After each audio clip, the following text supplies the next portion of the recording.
Coming up on today's episode of Airborne Unlimited, France dominates at the second FAI World Indoor Skydiving Championships.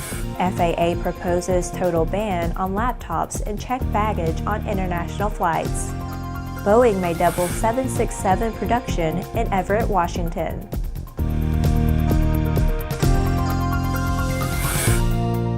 Hello, I'm Laura Hudson. It's October 27th, and this is Airborne Unlimited. France walked away with a clutch of gold medals at the second FAI World Indoor Skydiving Championships last week after putting in solid performances across a range of disciplines at the three-day competition in Laval, Canada. More than 200 competitors from 23 countries converged on the SkyVenture wind tunnel near Montreal to compete in 8 different classes of indoor skydiving. France took gold in 4 of those disciplines, including women's 4-way formation skydiving, junior 4-way formation skydiving, vertical formation skydiving, and the dynamic 4-way. They were beaten into silver medal position, however, in the hotly contested open category of 4-way formation skydiving, as rivals Belgium took gold. In freestyle, Singapore's Kyra Po won gold in the juniors, while Russia's Leonid Volkov cruised to victory in the open category. The 8th gold medal of the competition went to Poland in the dynamic 2-way. The day started with the open category of the 4-way formation skydiving. Belgium simply had to hang on to their lead built up over the past 2 days, and they did so solidly. The team worked very hard. We are really satisfied with the outcome, team member Andy Growell said afterwards. We are really good friends, and that showed in the tunnel, so we are really happy. After the break, Blue Origin test BE-4 rocket motor.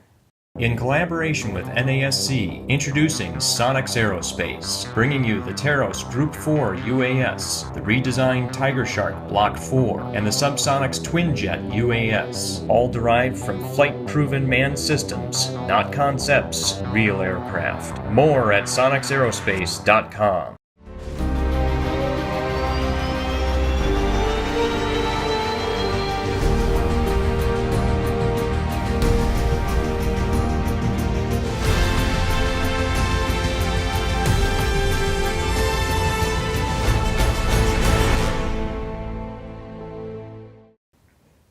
Welcome back. If you'd like to be a supporter of Airborne Unlimited, send an email to jim@aero-news.net.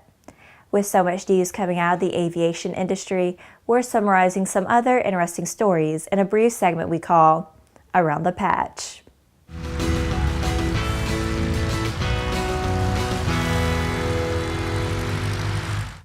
Blue Origin has successfully test-fired its BE-4 rocket engine at its facility in West Texas. The engine, which is fueled by liquefied natural gas, was shipped from the manufacturing facility in Kent, Washington, to the test range in Texas.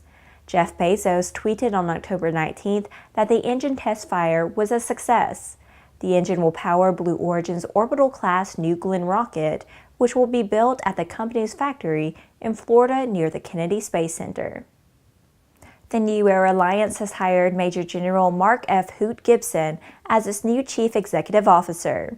Gibson most recently served as Senior Advisor on Unmanned Aircraft Systems Integration to the Deputy Administrator of the FAA.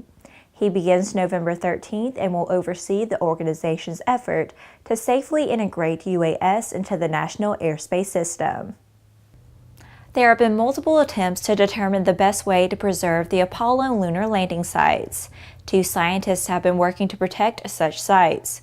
Jack Matthews, a geologist at Memorial University of Newfoundland, and Sean McMahon, a research fellow at the UK Centre for Astrobiology in Edinburgh, discussed their ideas at the annual meeting of the Geological Society of America held in Seattle last week.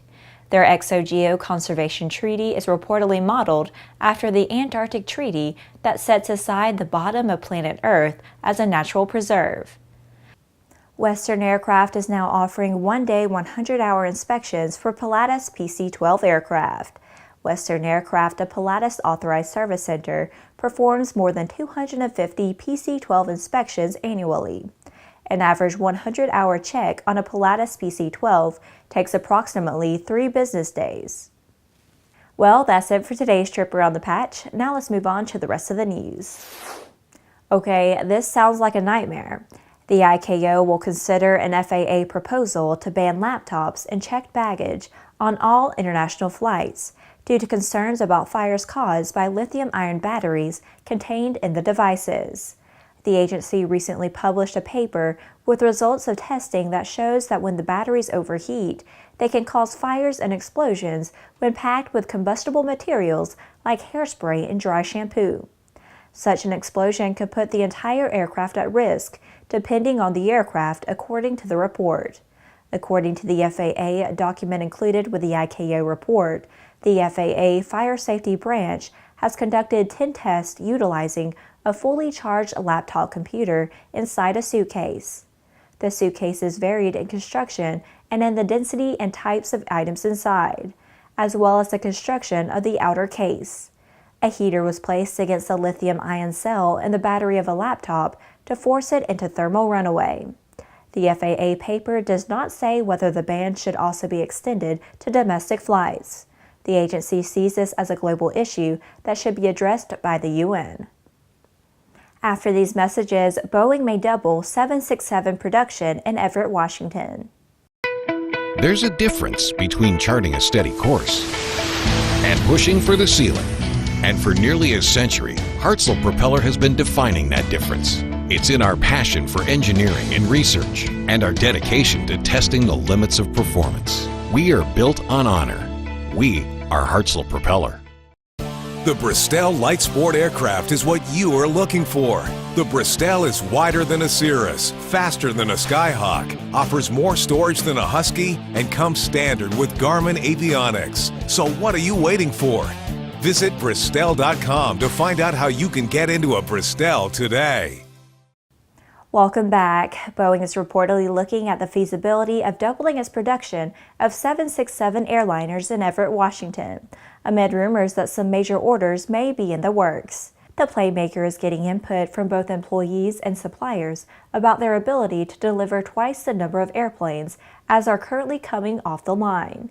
While Boeing is officially mum on the report, there have been rumors that a major carrier, United Continental is specifically mentioned, may order between 50 to 100 of the airplanes.